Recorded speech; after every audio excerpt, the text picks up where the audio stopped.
Starting out next session. Good morning, everyone. So, for everyone's information, that today we will be having the conference dinner out of campus. So, all paper presenters and delegates who are attending this conference may kindly wait in the reception at 6:30 p.m. where the bus will take you to the Hotel Hega, which is in the city, main city. So, we'll have the conference dinner today.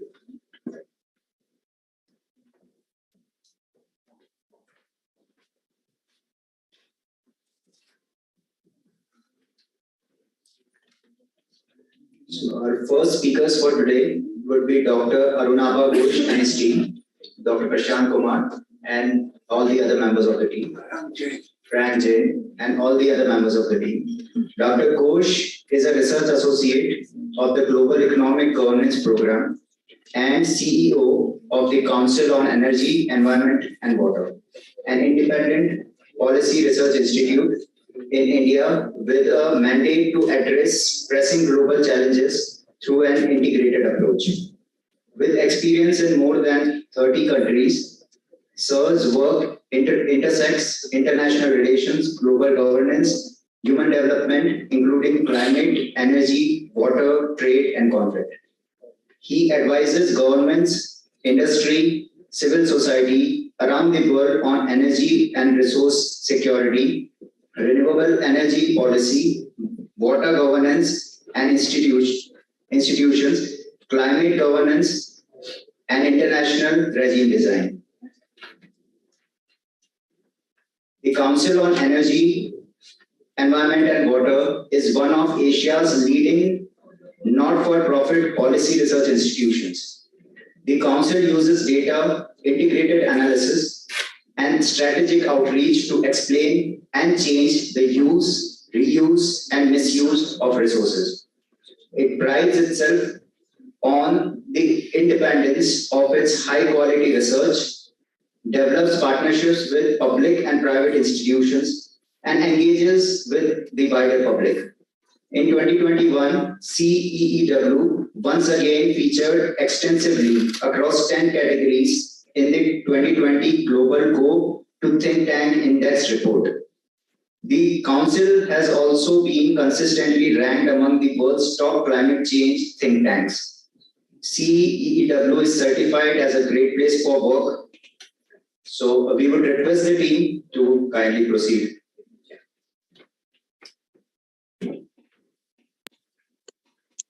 Hello, everybody. Good morning, good afternoon. Am I audible? Yes, Priyank, you are.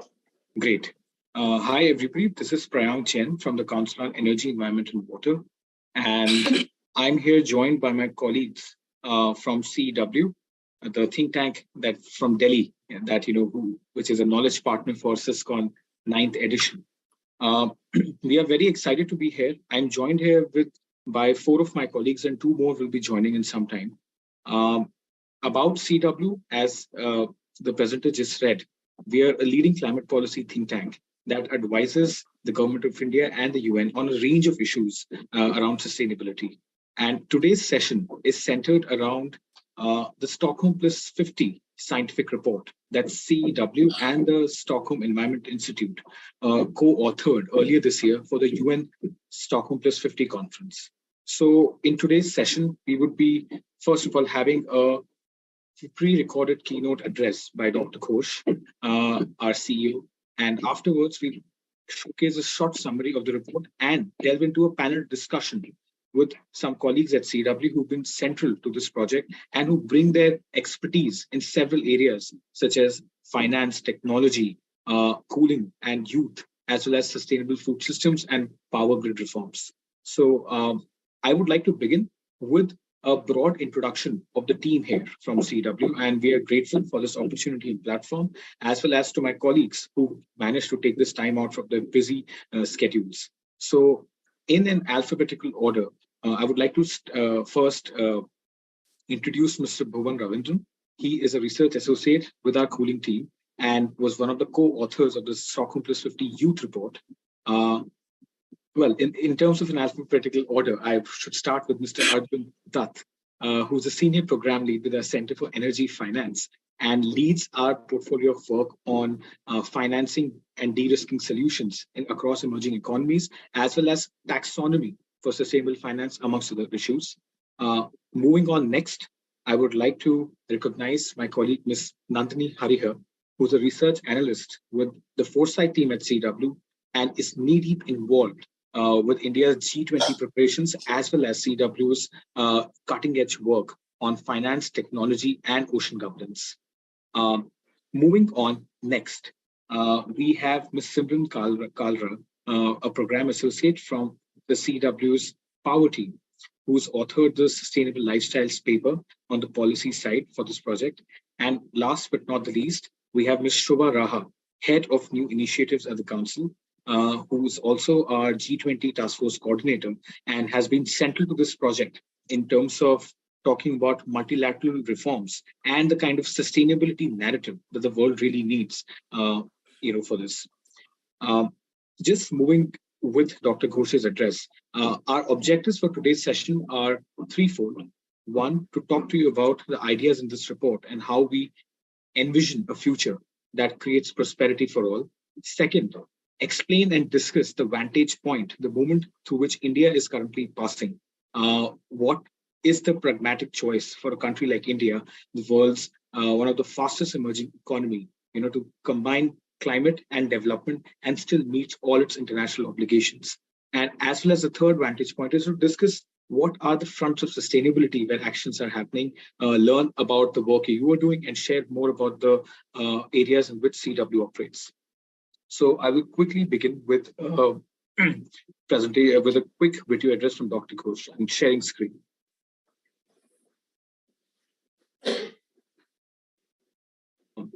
Can this screen sharing please be allowed? I request the host.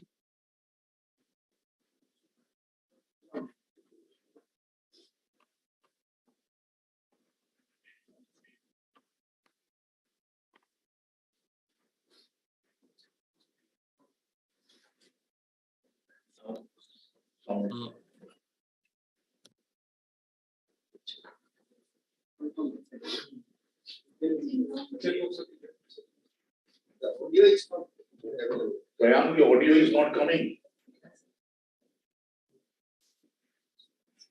Share the audio.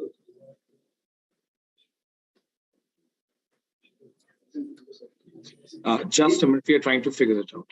Audio, please.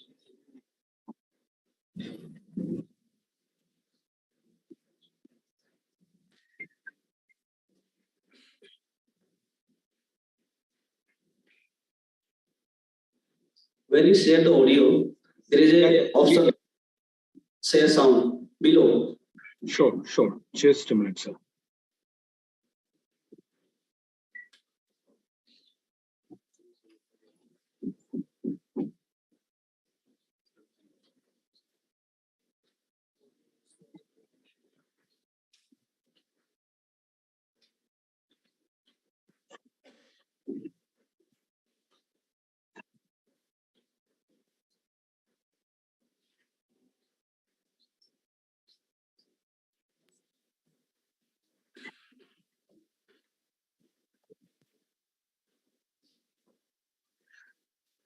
Hello, I'm Arunabha Ghosh, CEO of the Council on Energy, Environment and Water.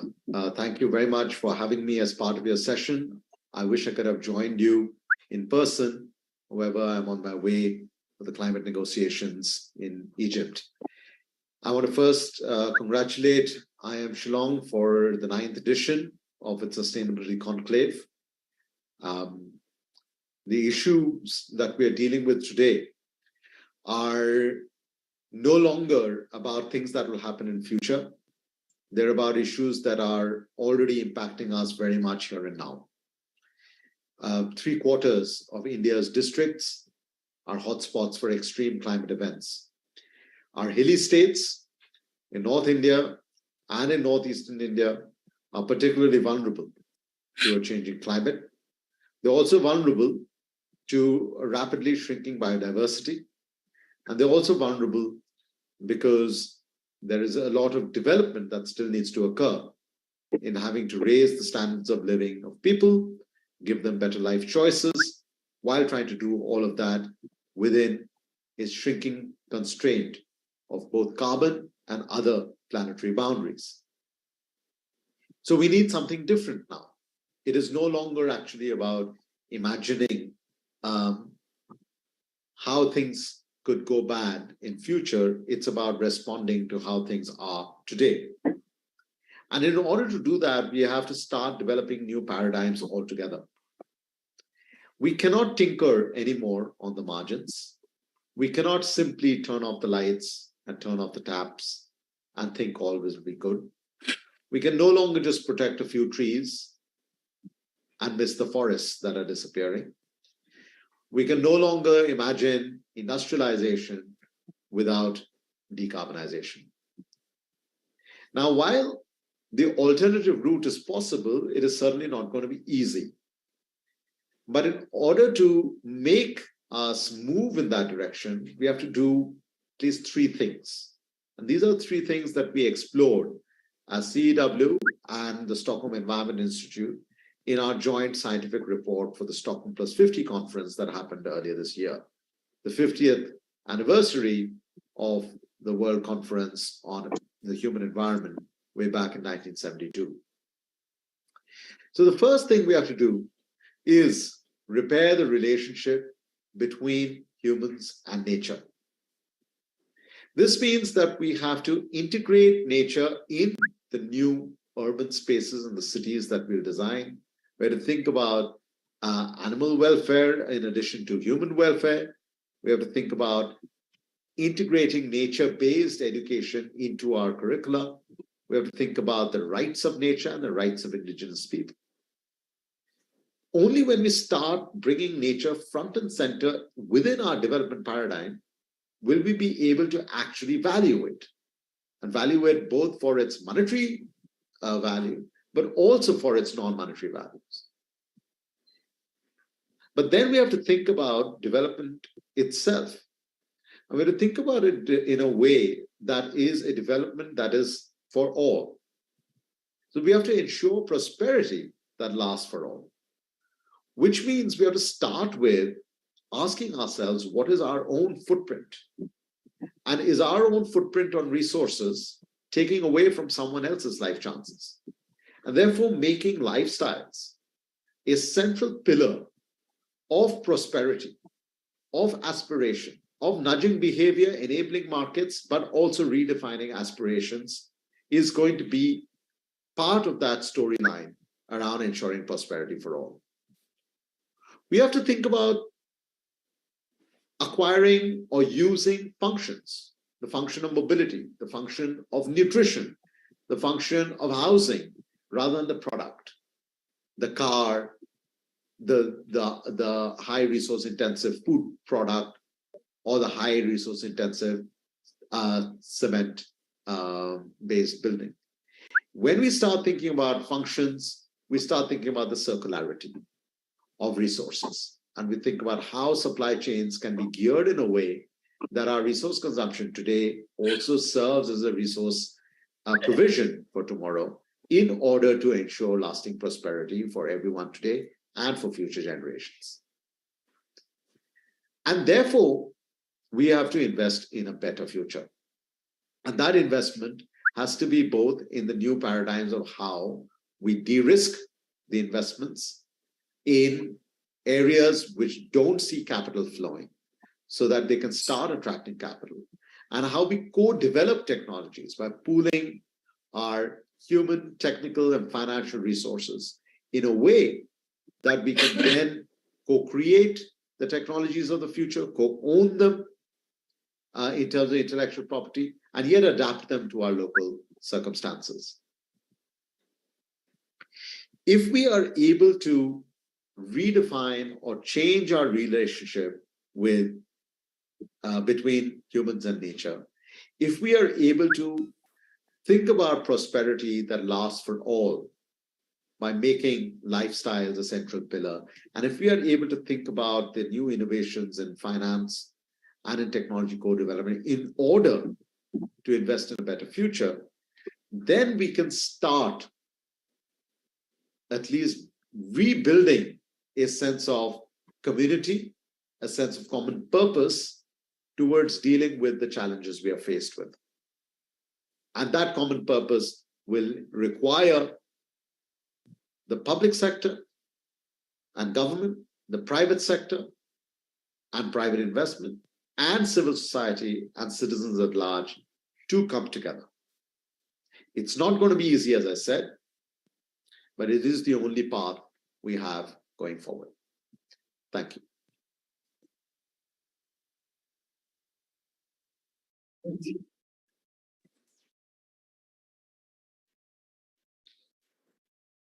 All right.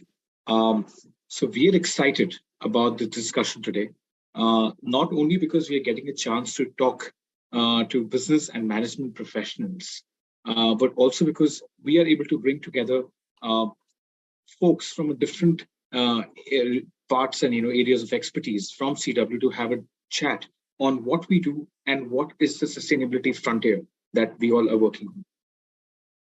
Due to paucity of time, we will straight away dive into the panel discussion. And my opening questions are for Arjun and Shubha. Arjun, the question for you is, what is India trying to solve today?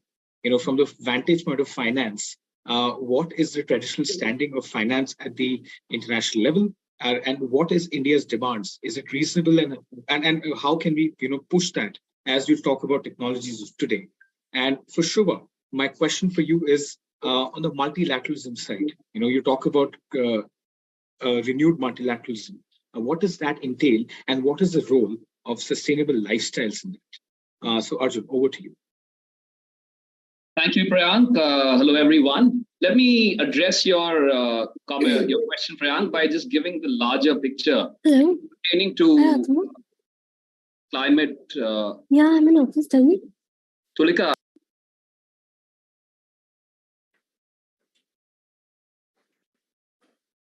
Arjun, you're on mute.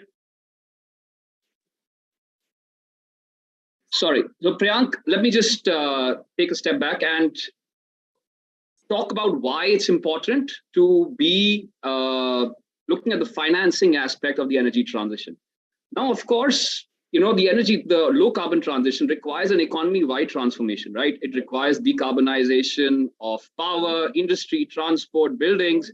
And of course, we have to do this in a manner that furthers sustainable development.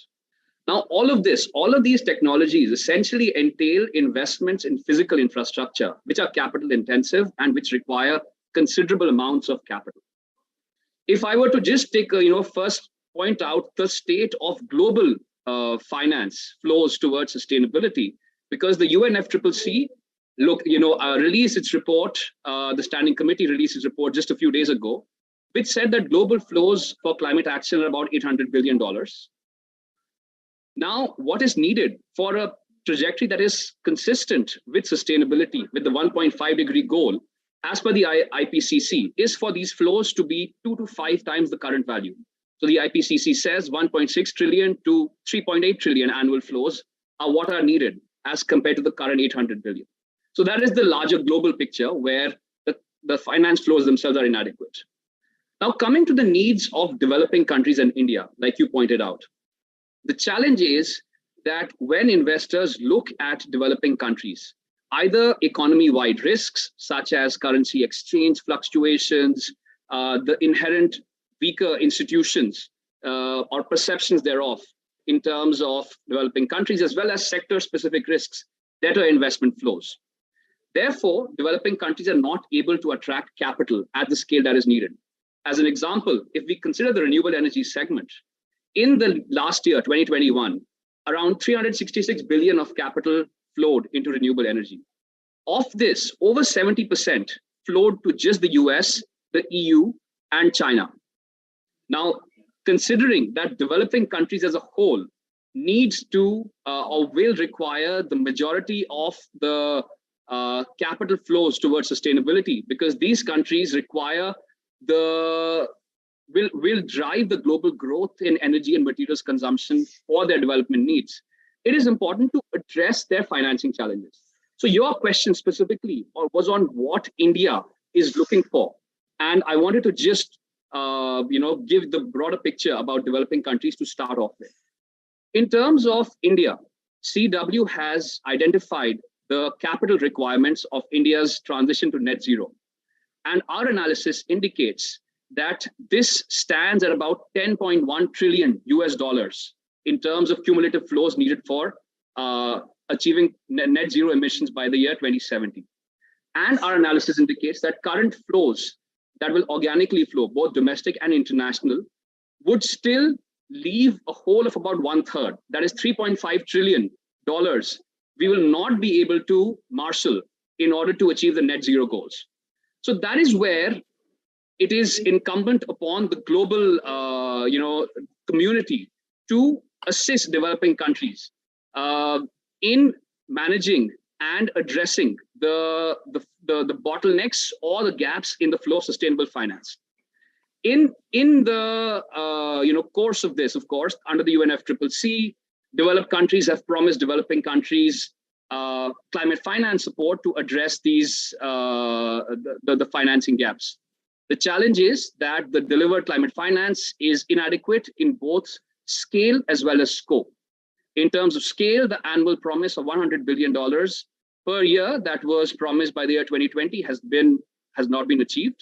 At the same time, the flows that have been delivered have been lacking in terms of the share of grants that are needed to fund de-risking instruments that you alluded to in one of your initial opening statements.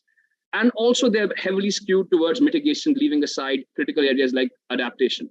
So I'm just going to stop here in terms of the introductory remarks to say that India, as well as developing countries, need an overhaul in terms of the global support in terms of climate finance that is being offered, both in terms of scale as well as the nature of these flows. And I can get into what is needed subsequently, in the course of the discussion. So over to you. Thank you. Thank you so much, Arjun. Moving on to Shubha, as I had asked you about multilateralism and sustainable lifestyles, I would also request you to give a broad picture of why is India talking about this, and what is the narrative that India is putting forth? Because today we have we're talking to students and we're talking to different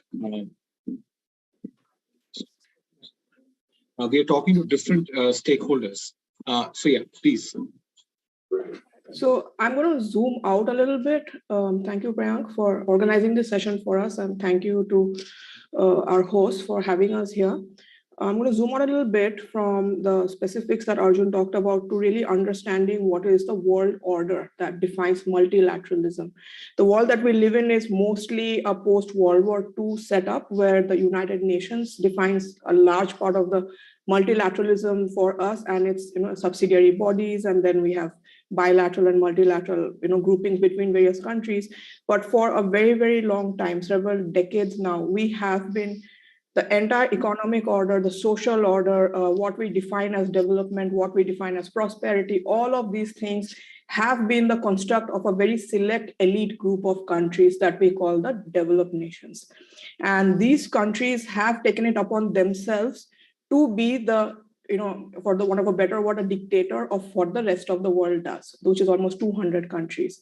This starts from basic national security, where you have the UN Security Council, which has only 6 members. You have the trade body known as the G7, that has only 7 members, which has now been expanded after much heartburn to the G20, which still is about 10% of the total countries in the world. And then we have, trade groups like the World Trade Organization, which are again, or the OPEC, which are even called cartels. So now what has happened to the world order since the pandemic is that the entire humanity has experienced the complete breakdown of how these countries that were the guardians of the world behave when faced with genuine crisis themselves. And we have been studying on how multilateralism has been working, or to some extent not working for several years now. The UN system has been under critique by a lot of countries. But what happened during the pandemic was each country for itself.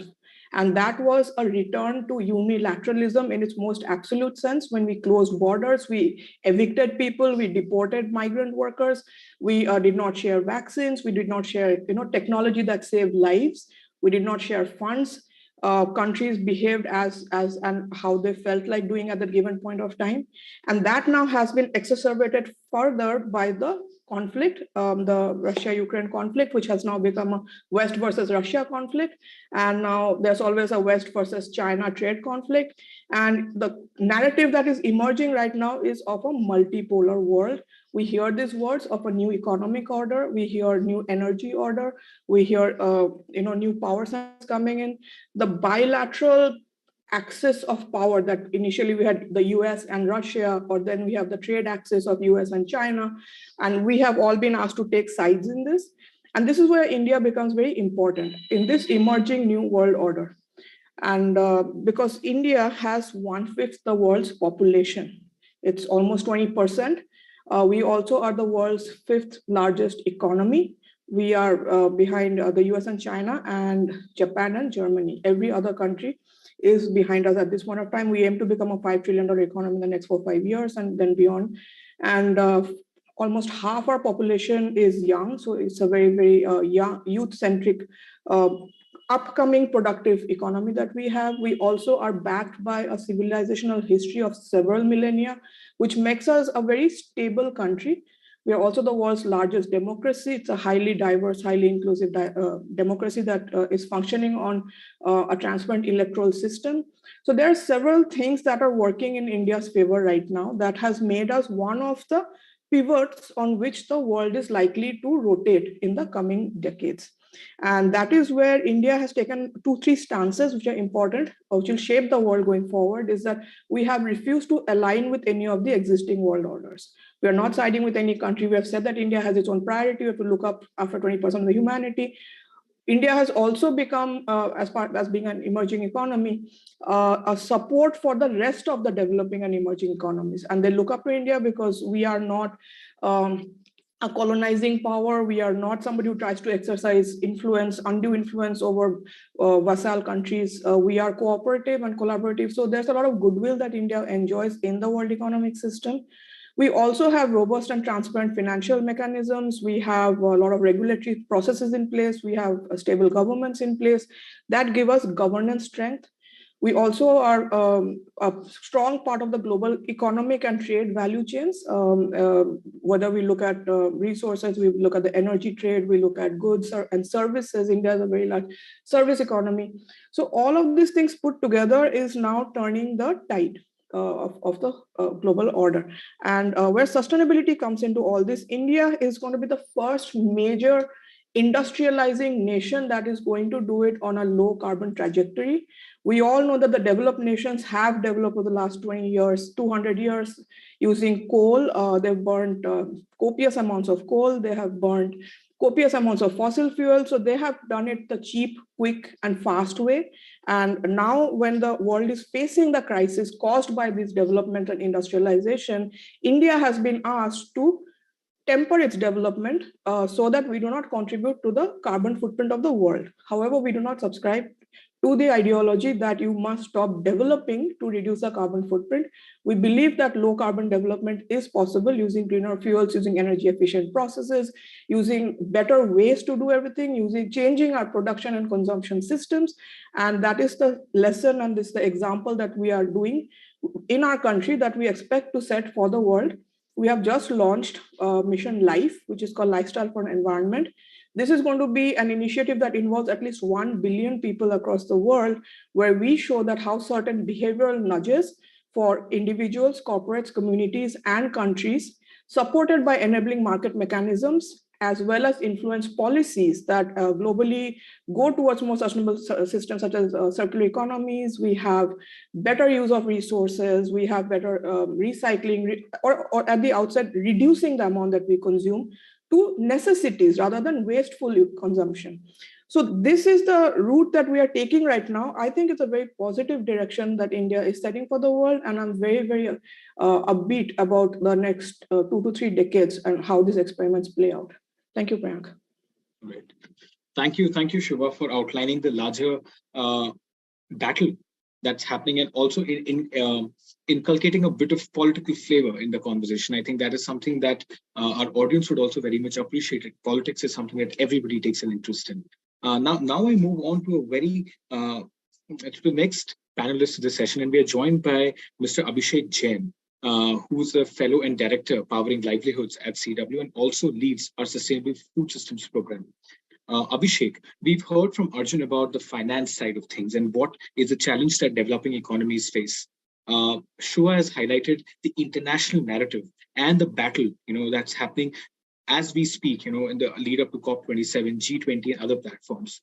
We would like you to speak about what is a domestic landscape within India on sustainability, on movement. We of course want to know about the larger food systems ecosystem and the renewable energy ecosystem that you specialize in. But at the same time, what is the sustainability shift that India demands and needs right now, and how can people and different stakeholders play a role in it? What are your thoughts? Thank you, Priyank. I'm glad to be here. I think when we look at the domestic narrative, both what is imperative and what people can do or citizens can do. If you see, the shift has certainly happened in the last decade or so. I'll probably look at the public, private, and the citizens. When you look at the public sector, which is how governments are thinking about this, a lot of these ideas around sustainability are becoming mainstream in the last decade, which is the time when I have seen public policy pretty closely in India. Things which were taboo at one point in time are becoming mainstream to talk about, be it renewables or solar back in early 2010, and whereas now India, particularly government of India, is pretty ambitious for our solar and renewable energy targets. Similarly, within the corporates, we see now, as in the private sector, we see quite a bit of shift, both in the large corporates, when apart from lip servicing the compliance when it comes to environment, now you actually see conscious decision-making happening within the boardrooms of the corporates, where they are looking at not just reducing their own carbon footprint and their own trajectories towards net zero, but also how their value chains can be more and more sustainably sourced, be it for corporates associated in the food system, or be it some of the heavy industries like steel, cement, etc. India already has one of the most efficient cement production plants anywhere in the world, but still the aim is to move them further ahead and slowly make them net zero. Third, if I look at the citizen side, I think that's where the push has not been, or the evolution has not been as much. I think certainly in the younger generation, we see many more people becoming conscious about the environment. But we need a much more concerted effort, and that's where the recently launched mission Life should come and play a role. While traditionally India has a tradition of a lot of reuse, recycling, things hardly go to waste, particularly in rural areas. The idea of food waste is alien to many households in India, where even if there is some food waste, it will go into a circular economy by the form of that being given to the cattle in the household, particularly in the rural areas. But even in urban areas, there are many people who will still put the food waste towards gaushalas. So circular economy in many ways have been inbuilt. The reuse, recycle in many ways have been inbuilt. But as we are urbanizing, some of those trends are not able to, we are not able to stick to or adhere to those trends. So we need new ways and new avatars in which circularity, sustainability can be brought back into our day-to-day life. And that's where I think something like Mission Life can help us a lot, where you bring in at one end technological innovations. So you have now various kinds of sustainable cutlery coming in, disposable sustainable cutlery. We used to have earlier sal patta based donas in which we used to serve food. But nowadays we have far more modern ways in which technology has helped to also make sure that some of these things remain contemporary with the convenience and the aspirations that are evolving with the rising incomes. So I would think of this as how at one end public sector is evolving, where sustainability, climate, as well as climate resilience is becoming quite central to the policy making. How the private sector is evolving, where the decisions Oh, I should add on the private sector that apart from the large corporates, even many young, smaller SMEs and a lot of startups in the country are now focusing on innovations which are driving sustainability forward. You have various startups working on water use efficiency, be it in agriculture, be it in industry. You have startups working on energy use efficiency, particularly in the MSME and industry space.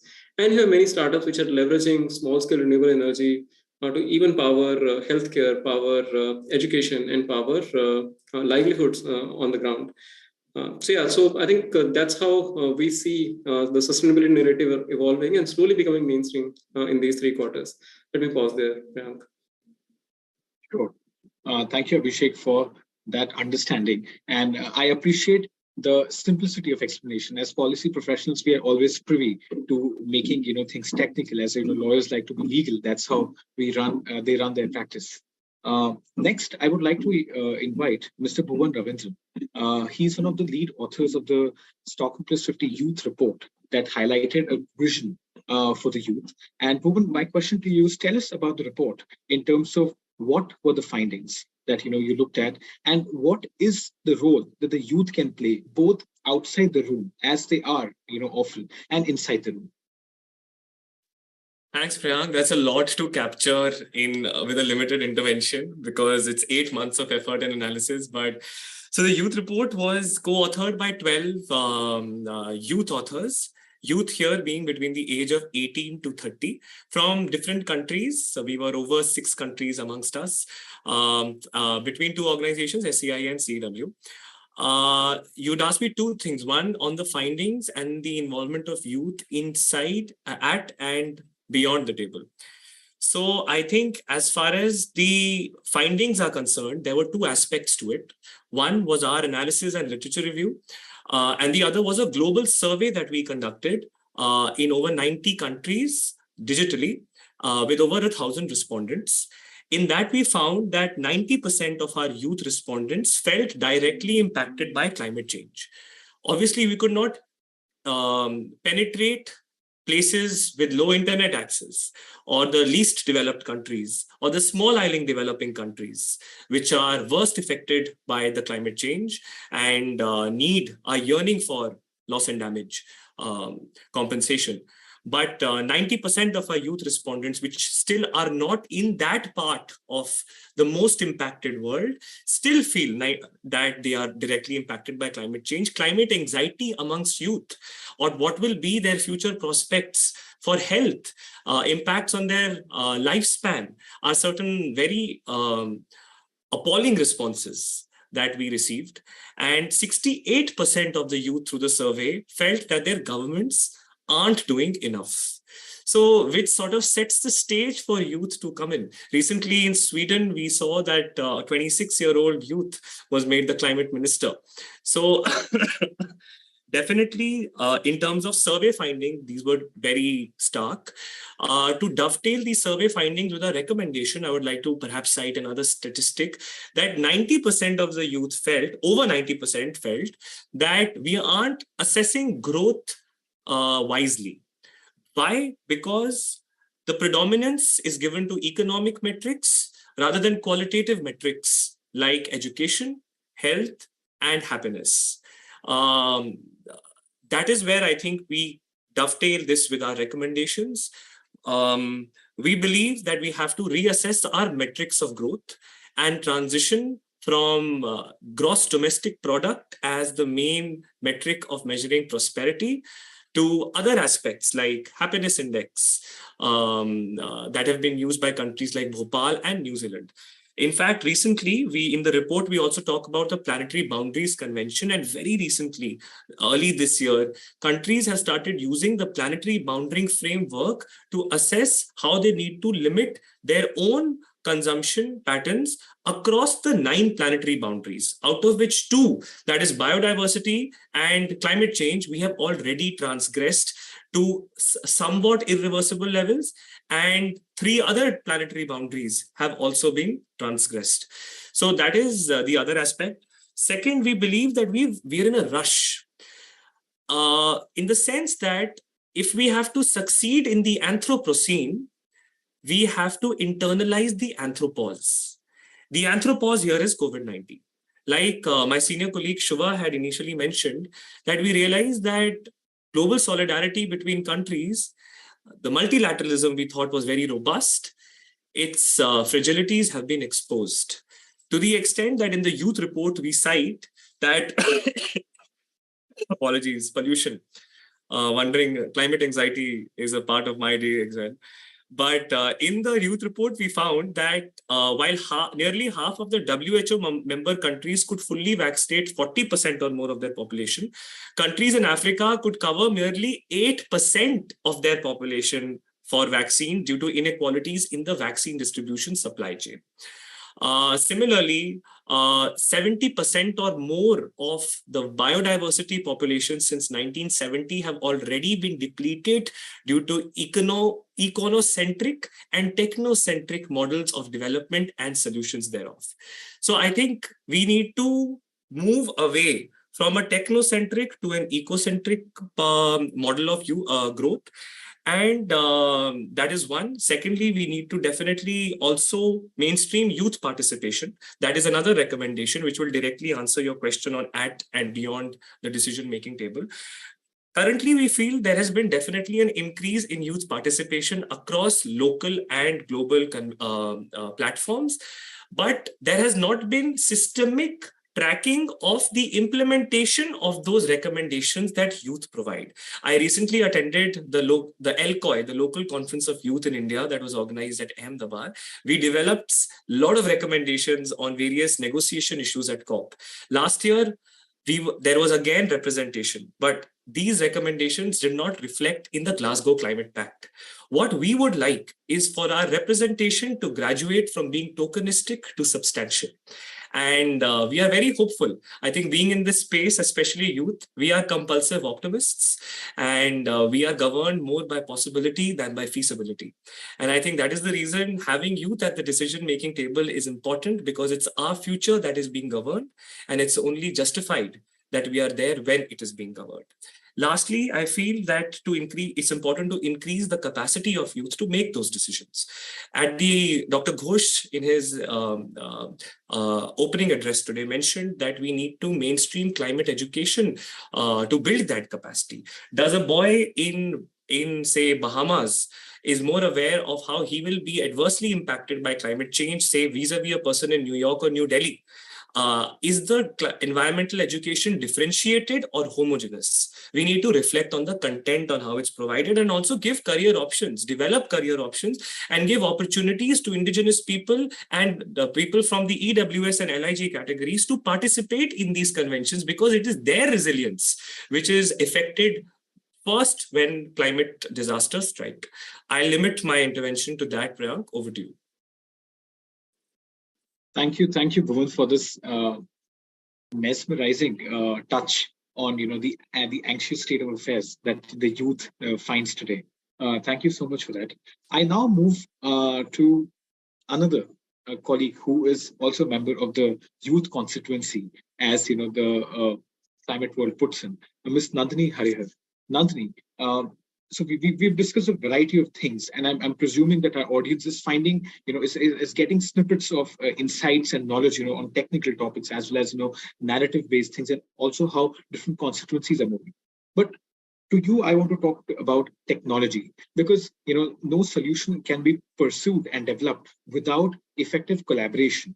So you have championed and authored several pieces on technology co-development, including in the Stockholm Plus 50 report. So what is the idea of technology co-development, and how can it play a role, for a country like India? What kind of technologies are we talking about? And secondly, does that require a push in governance? Does that require rethinking how we should, govern our economies, our emissions, or even the oceans? Thank you very much for that question, Priyank. So before I actually jump into what we need to reimagine technology as, I actually wanted to sort of give a small snippet of what is actually technology transfer, how is it actually playing out, what are the challenges with it currently, and what is it the global landscape, at least in critical sectors like energy and agriculture that or sustainable food systems that Abhishek has spoken about. or even in the financial dimension, like, what is actually happening in these various domains globally, and where does that then connect us to technology? So we understand the entire global landscape. So currently, like you actually said, technology and innovation are both very important for climate change. And unless we're able to get successful technology transfer with associated financing for it, for developing countries, both of which have been very critical asks, even at your COP26, at all your climate conferences for the last 2 decades. However, what has happened right now is that there is a lack of delivery on technology transfer. So at CW, within this paper, we actually analyzed about 66 initiatives globally in the last decade. And we found that out of 36, which were based on energy, only 4 actually primarily focused on developing countries. Similarly, in the agriculture field, we found that out of the 30 that we looked at, only 5 again looked at developing countries primarily. Now, developing countries are the ones that Shiva has also highlighted in her opening remarks, are the ones that are also dealing with this growth in like a constrained carbon budget space. And so how do we now go on from there? We are also looking at a space that we are asking developed and developing countries to completely change their energy systems and bypass fossil fuels and directly shift to climate-friendly technologies. Now, this is something that European Union, which peaked with their coal consumption in the 1980s, is now putting their climate net zero targets about 80 years later. Similarly, for the US, which peaked in the early 2000s, it has also put their climate target or net zero target about 50 years later. Whereas India, which hasn't peaked yet, you are asking us to basically put our climate target or net zero target.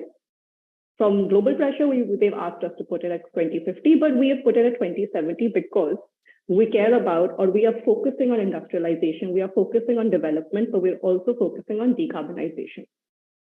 Now, while India does have a very strong landscape for technology development in India, while despite I'm not going to get into the financing of it at the moment, we do have a very strong role. We have like one of the highest amounts of like startups that are coming up. We have about currently today, we have about 75,000 startups. We have about 100 unicorns that are coming up. We have the 3rd largest ecosystem, and which is also creating a very large population of a very large opportunity for jobs in the system.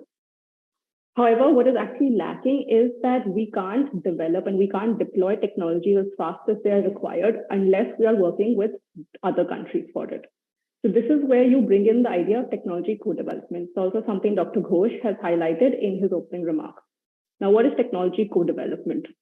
Technology co-development is basically focusing on pooling of resources across countries through co-ownership and showing of co-benefits to reduce the cost of technology.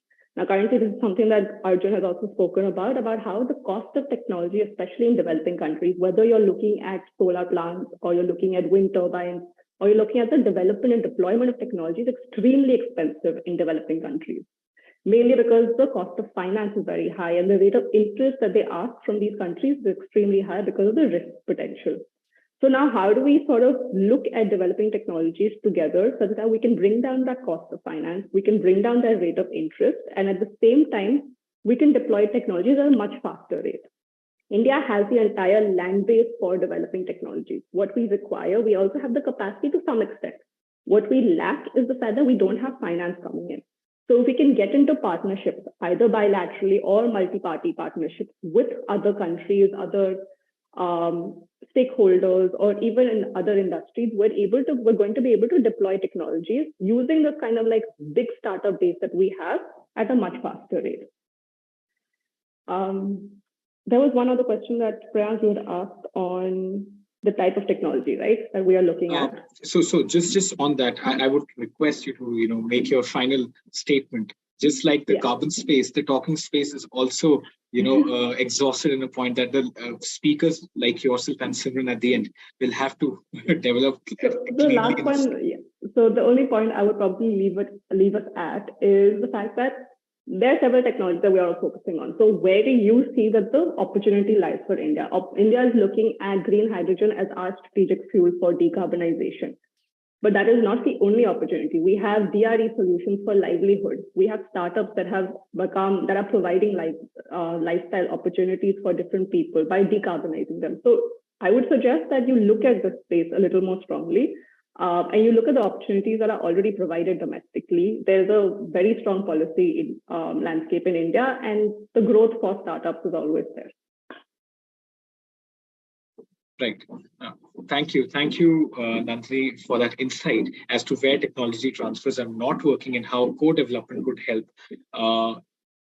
Ladies and gentlemen in the audience, green hydrogen is something that is of immense interest and importance to India, to businesses, and to the development trajectory of the world. So those of you who are active and interested in this space, do take a look at the emerging landscape of green hydrogen. I think that is an area with lots of opportunities as well.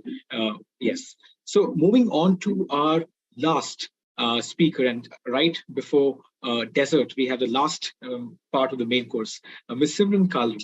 Simran, we've covered so many different peaks on how to look at finance, technology, domestic landscape.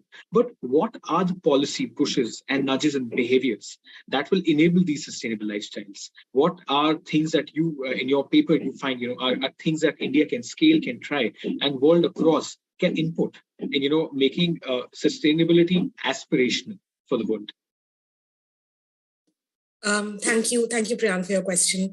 Diving right in our paper, we look at three different policy levers.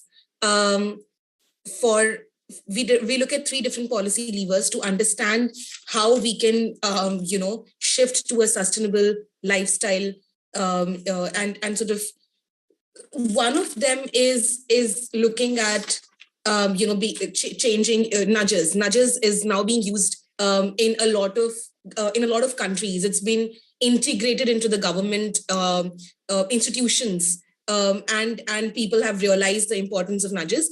It is basically to reorienting the choice architecture within which consumers are making choices, and reducing the value action gap. So I might be very concerned about environment, but I might not take any actions in it. But if the policymakers reorient the choice architecture around it, then I'm more likely to make those choices. The second option is obviously, which is very important. The second point, which is very important, it comes from the policy, comes from the government, comes from institutions, which is like, if I need to, if people are asking me to cycle more, are there cycle pathways available in my country, in my place to do that? To go to office? Are there financial incentives provided in subsidies towards EVs? If I need to buy more EVs. And I will go for an example here. Netherlands has a very interesting policy called a green fund scheme, in which they're providing cheaper loans to businesses which are green in nature, and at the same time they're incentivizing consumers to invest in those businesses, and to make for a comprehensive and a circular sort of economy in which the production and the consumption side both are being targeted and moving towards a more sustainable, taking more sustainable approach.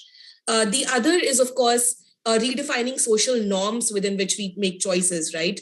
Right now, we derive meaning through consumerism, through materialism, right? Buying more, traveling more, all of those things.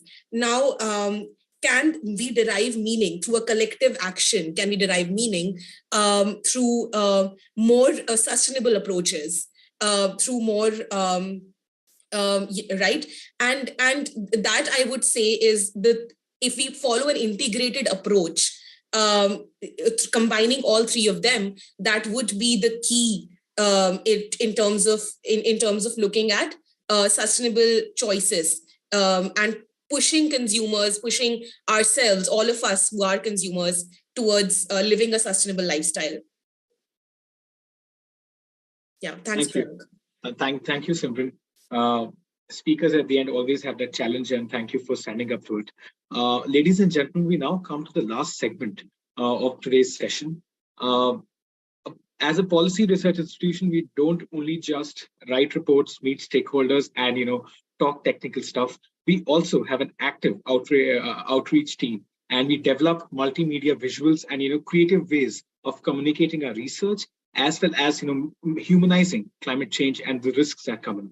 So we are very pleased to now present a short film that we developed on the Stockholm Plus 50 report and this project that encapsulates so many themes that we have been talking about, and we hope it will brighten up your day.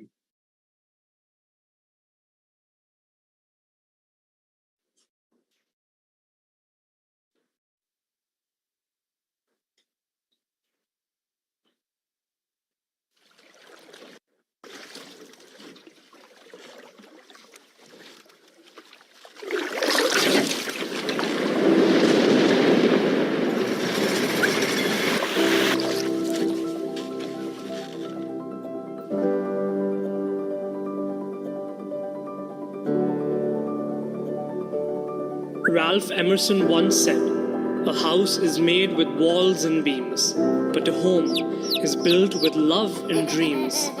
The earth is not just a house, built with walls and beams and skyscrapers and malls and roads.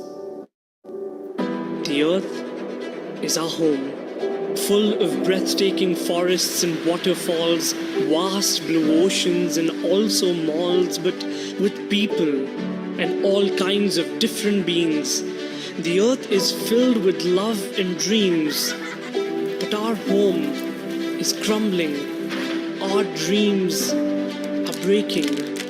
We have changed ecosystems, made our home sick. Then we ignored the symptoms, waited for it to get tragic. In a world where nature is worshipped, actions don't match the words of the leadership. Rising emissions is a call for urgency, and now is the time for us to take agency, because families of our own swept away in floods. Yet we don't see pain till we see blood. While our forests shrink in front of our eyes, we renovate our home to where we cannot recognize. But 50 years ago, at Stockholm, an effort was made to save our home.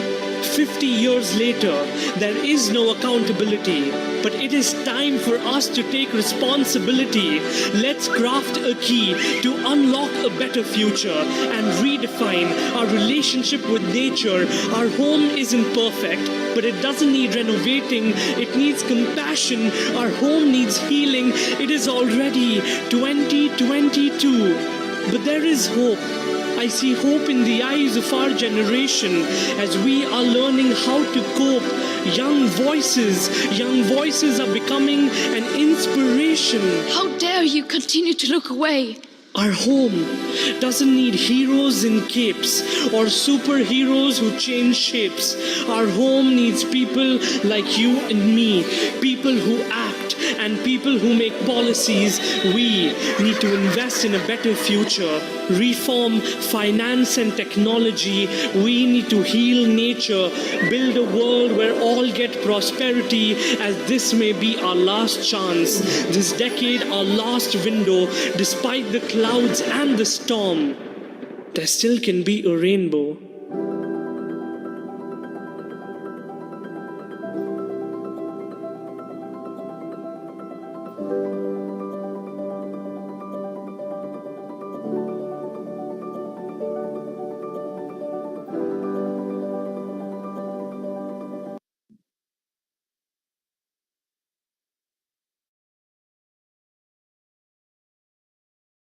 Thank you.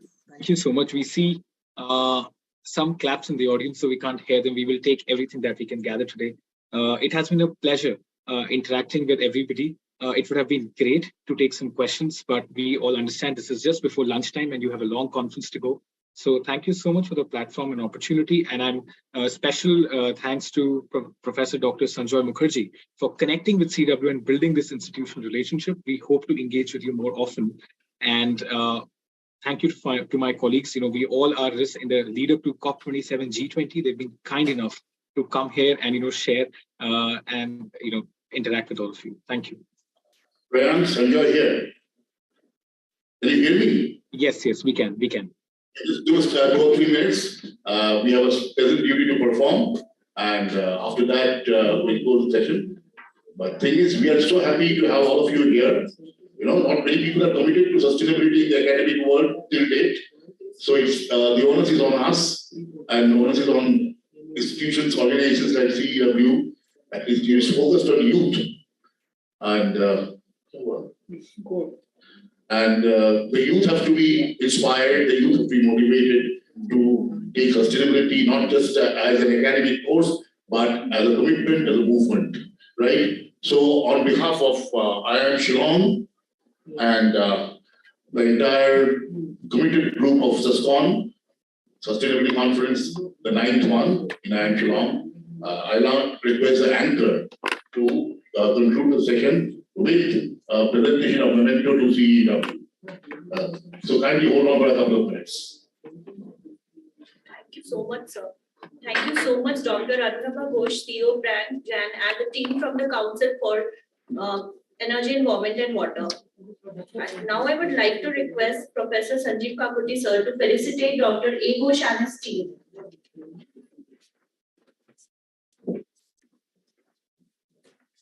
It was a wonderful session. Thank you very much, CEW. This is the beginning of a relationship I hope will take us long and far. The film that ended the session was amazing. Thank you very much for the film.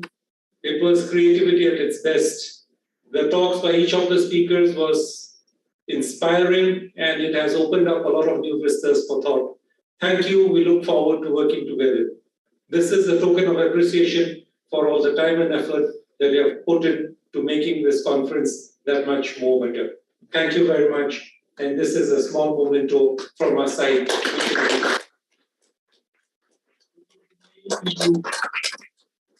Thank you very much.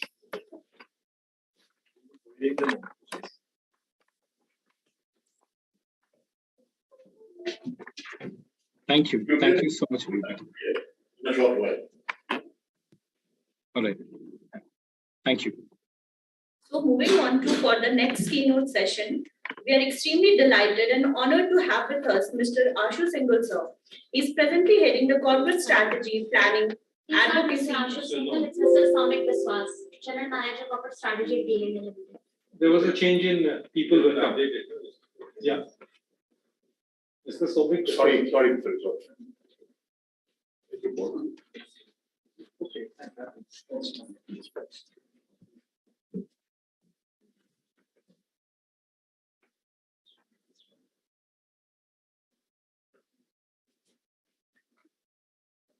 So I request Sri Soumik Biswas, the General Manager for GAIL for Corporate Strategy, to please come for the keynote session. Please mention also his being assistant. Yes, sir. Yes. So he is presently heading the corporate strategy, planning, advocacy, total quality management and sustainable development department at GAIL India, while also being responsible for the role of the chief risk officer of the organization. He is serving director on the board of the ONGC Petro Addition Limited and the Talcher Fertilizer Limited. He has also served as a director of the board of the MGL. Mr. Sir is highly rich experience of more than 30 years in the hydrocarbon.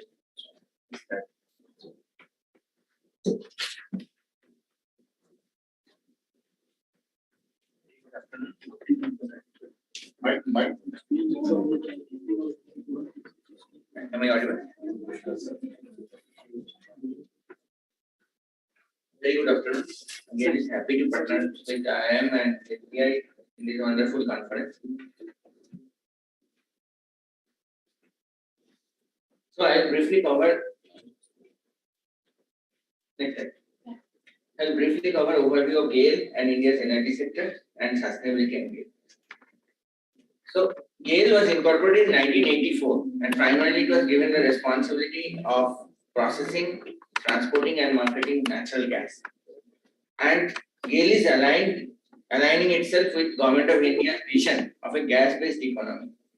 And it has changed its mission and vision statements recently. In the vision, it wants to be the leader in natural gas with an environmental responsibility and global presence. And our mission is to ensure quality of life through cleaner energy and beyond. we are present almost in the entire gas value chain. In natural gas, there are various components like methane, which is used in fertilizer, producing power, and for the city gas distribution, which brings gas to every domestic consumer and the CNG pumps and all, and industrial commercial consumers. The other components are like ethane, it is petrochemicals, polyethylene, polypropylene that are made from this ethane. Then propane and butane, it is extracted and converted to LPG for mainly using as a fuel. And higher hydrocarbons like pentane and all are used by industry to prepare further specialty chemicals and or solvents like that. So mainly, we are doing transportation, LPG extraction, petrochemicals, as well as city gas distribution and supplying gas to the key consumers like fertilizer, power, industry.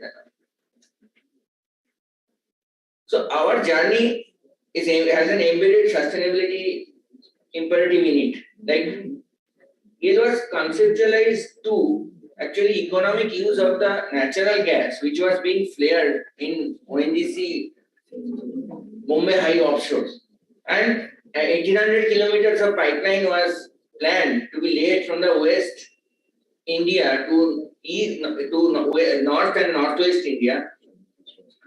And that pipeline was commissioned, it is named HBJ, starts from Hajira, then goes to Vijaypur in Madhya Pradesh, and then goes to Jagdishpur in Eastern UP. So this pipeline was commissioned in 1987. And after that, GAIL went on adding various facilities in the natural gas value chain, like entered into LPG processing in 1990, then entered into city gas distribution business in the form of Mahanagar Gas Limited in Mumbai and Indraprastha Gas Limited in NCR. GAIL also got the Navaratna status in 97, and GAIL commissioned its first petrochemical plant at Pata, Uttar Pradesh in 1999. After that, at that point of time, the demand of natural gas in India grew, and it was the domestic gas was not able to satisfy the demand. So liquefied natural gas was imported through Dahej, PLL Dahej terminal, and it was being fed to this natural gas grid which was emerging. And HBJ acted as a backbone of our natural gas grid. GAIL went on establishing GAIL Gas Limited. It's a subsidiary, 100% subsidiary. It is more focused on city gas distribution. And then it went on to augmenting its entire natural gas system in west and northwest of India up to 2011 to 13. Arranged supplies across the world from with LNG contracts from US and as well as Russia. GAIL got a Maharatna status. And after that, GAIL expanded from 2014 onwards to till this time. GAIL is expanding its natural gas network from west to east and northeast and as well as to south. So mainly the east and northeast part, which is called PM Urja Ganga project, is also the pipeline's name is Jagdishpur Haldia Bokaro Dhamra pipeline, and which is being extended up to Guwahati from Barauni, but through a branch line. And this pipeline will entirely feed the northeast in the IGGL. It's a joint venture between GAIL, ONGC, IOCL, that bringing gas to east and northeast. This is GAIL is doing, and right now GAIL is also expanding its petrochemical portfolio. So India's energy vision, it is driven by 7 horses, like gas-based economy, bringing more efficiency in the fossil fuel, bringing renewables, and then EV into mobility, adopting hydrogen and digital innovation in the entire value chain. And India's COP26 pledges, to attain COP26 pledges, we have to focus upon in all these aspects or on all these drivers. I think any single one cannot do or achieve that goal which we strive to attain. the current mix, India's primary energy mix, is 86% is dominated by coal and oil, and 6% is gas. So, with the growing population demand, India needs to solve many problems at one time. Like it's a question of demand, question of affordability, and as well as sustainable growth. And we hope that natural gas can play a bridging role in this challenge what India faces. Currently, both if we see worldwide natural gas percentage in the primary energy consumption basket is around 24% in the world.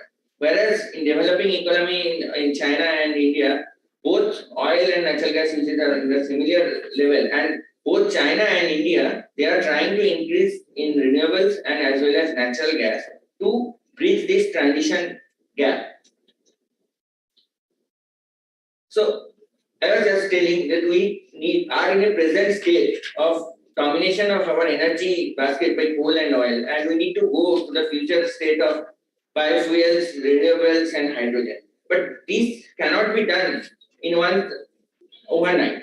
And natural gas, being most benign fossil fuel, can help in this transition. Like it is the cleanest burning fossil fuel.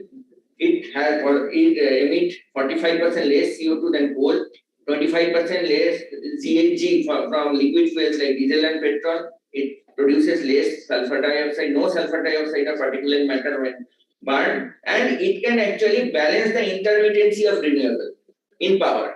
In renewable power, mainly solar and both wind, they cannot provide round-the-clock power to the grid. And battery solutions are, I think, still not economically viable and will take some time to come. Till that time, natural gas can bridge this gap and intermittency of the renewables and supply grid and overall lesser or more greener power.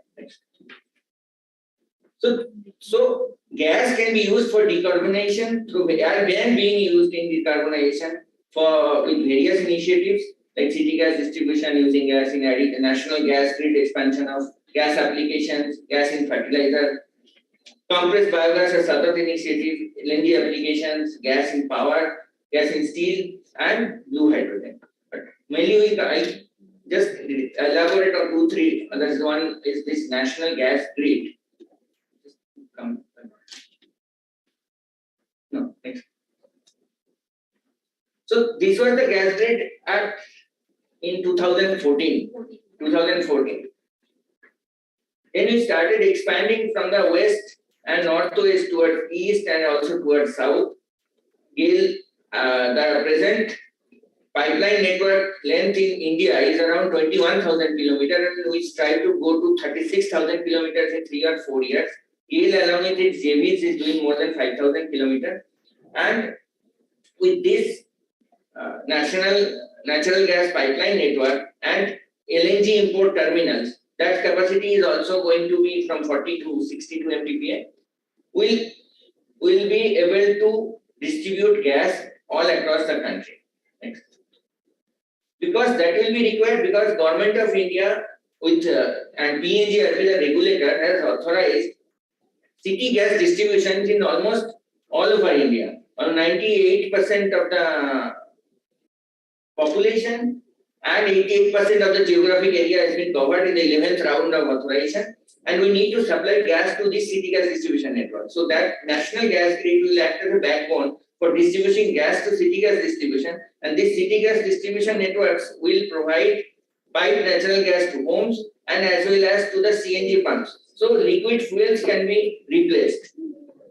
So the tailpipe emission as well as the CO2 and CO emissions will also be reduced.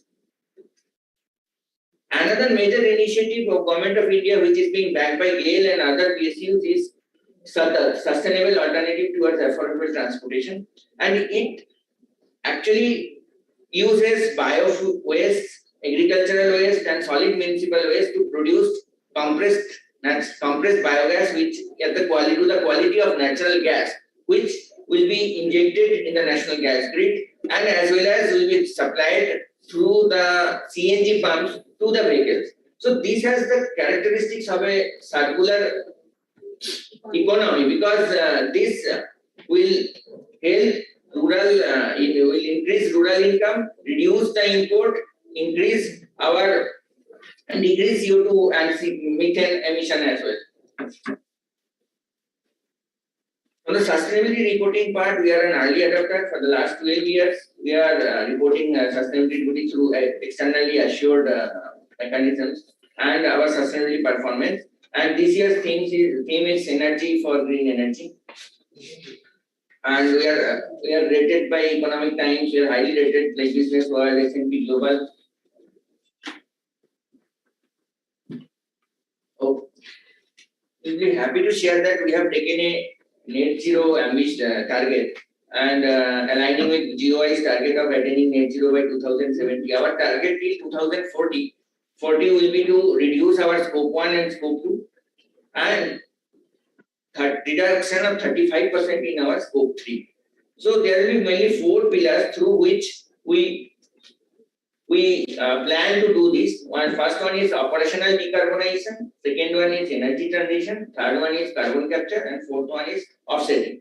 In the first one, operational decarbonization, we like to increase our energy efficiency, use more electrification, and in the second one, energy transition, will be using this biofuel like salt and maybe ethanol, and then green hydrogen.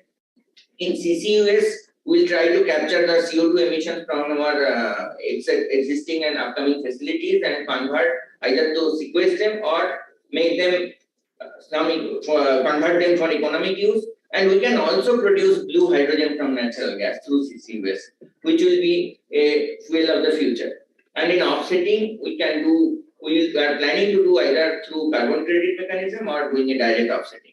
So this is the current ongoing initiatives we are taking. One is the CIA Green Co rating. We are all over our units heads are being educated and being trained on this initiative. Second one is carbon pricing, and particularly this second initiative will have a long-lasting effort on the company because we are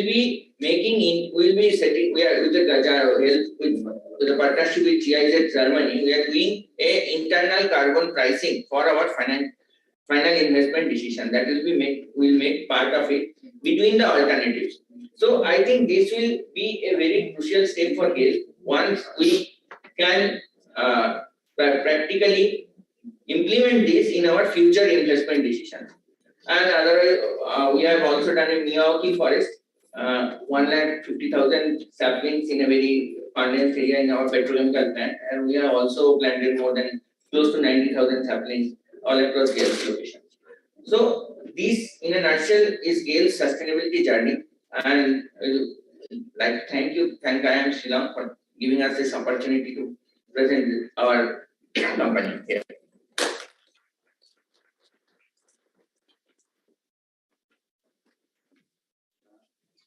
Mr. Vishwas, this was a very comprehensive work, and we are fortunate to know that GAIL is working in the sustainability from 12 years. I was inquisitive about one thing. You have talked about carbon pricing at one point of time.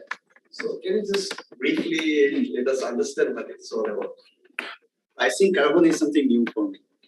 Actually, when we take final investment decision for any project or joint venture, right now it is being done on a NPV basis where a IRR for equity and possibility of the finance being taken is considered between the alternatives.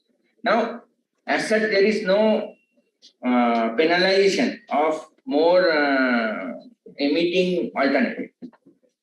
So maybe one process emits more CO2, the another one lesser, but that may be given a slightly lower IRR. So right now, if we compare all the alternatives, the more emitting one will be will be chosen. But if we at least start this practice, and if we are able to implement this, then our choices of investment will be more greener in the future. So that is This is just GAIL and sales. GAIL and sales. These are the two. German agency, sir. This is a sponsored study by government of Germany. And GIZ is doing it on behalf, and Deloitte is a consultant for it. And they've chosen two PSUs, SAIL and GAIL, because we are more carbon intensive industries. So they're doing it for us and trying to understand what should be the internal carbon price for each of our units. Supposedly we have a petrochemical plant or we have LPG recovery plant. So how do we compete both of them to make them move? Third is that if we have a new plant or any new initiative coming up, how do we put up our board note approvals that the project which is more green and which serves explaining gets approval rather than the one which is going to emit more? So when you put up that price, eventually the green project becomes viable. Otherwise, it might not be viable. No, understood. Thank you. Yeah. Because there is no external carbon pricing as such.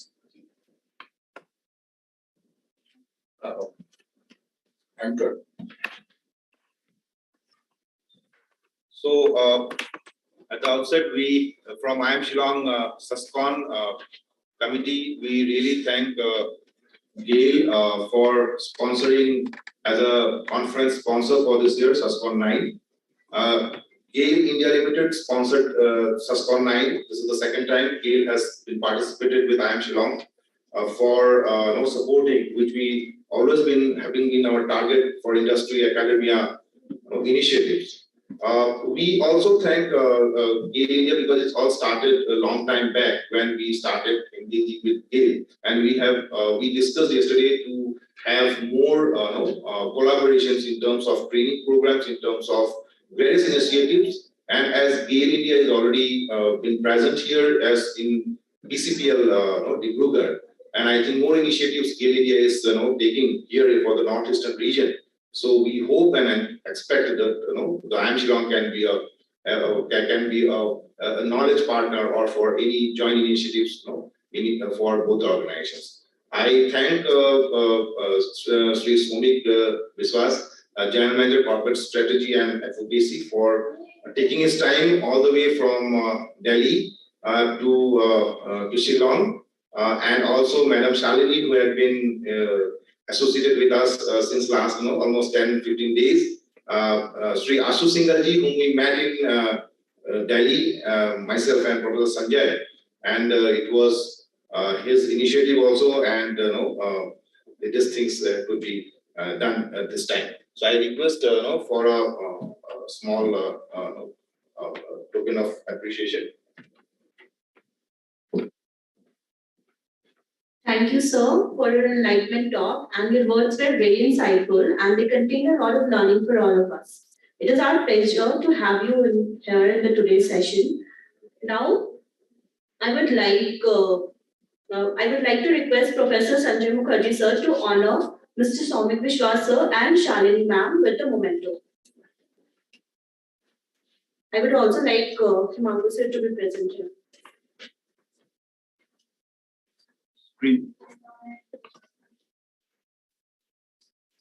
So the conference memento will be reaching you over Korea. So there's a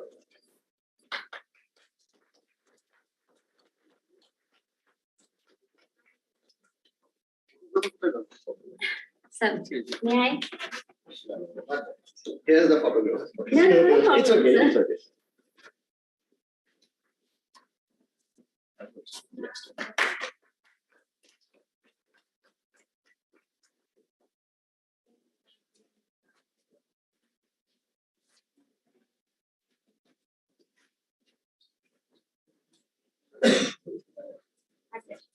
And then we in touch for the last almost 1 month. Yeah.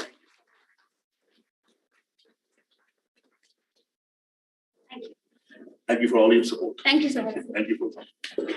So one photo we'd like to take. If you can take from anyone's phone. obviously, yeah. Sure. And so with whom?